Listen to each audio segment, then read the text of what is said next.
એકવાર તખતેશ્વર મહાદેવની મુલાકાત જરૂર લેજો. ભાવનગરમાં તમે હો અને શ્રાવણ મહિનામાં જો તખતેશ્વર મહાદેવના મંદિરે ના આવો તો તમે કશું જ જોયું નથી મિત્રો.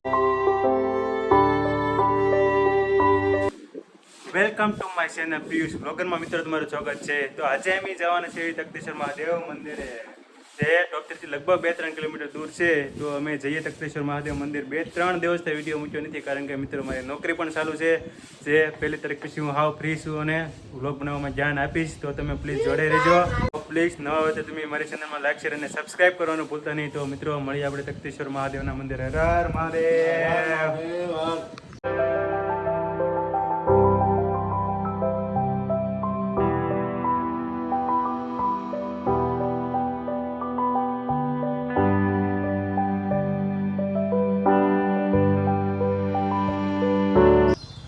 હર હર મહાદેવ મિત્રો, આ છે તખતેશ્વર મહાદેવ મંદિર. તમે જોઈ શકો છો અહીંયા થોડીક સીડીઓ પણ છે, જે અમે સીડીઓ ચડવાના છીએ. તો ખૂબ જ મસ્ત જગ્યા છે અને તો તમે જોઈ શકો છો મજા આવે તેવી જગ્યા છે. હવે આપણે જઈએ ઉપર મંદિર જોવા. તો જોડાઈ રહ્યો તમે મારી સાથે.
મિત્રો આ છે તખતેશ્વર મહાદેવ મંદિર. ખૂબ જ ભવ્ય અને અદ્ભુત મંદિર છે મિત્રો.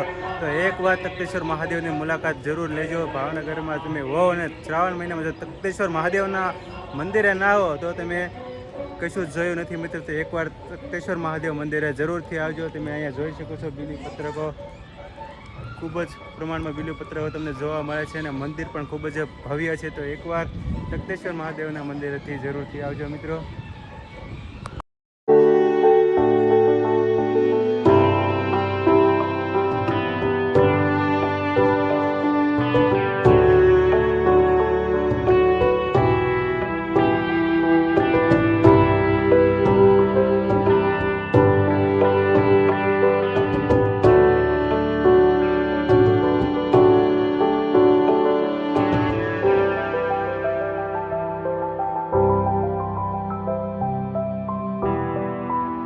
મહાદેવ મંદિર ખૂબ જ મસ્ત અને અદ્ભુત મંદિર છે. શું કેવું તમારું? દિવ્ય મંદિર છે, સરસ મંદિર છે.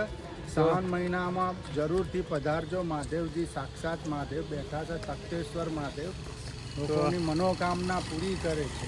એકવાર જરૂરથી તખતેશ્વરની મુલાકાત લેજો. હર હર મહાદેવ. હર મહાદેવ.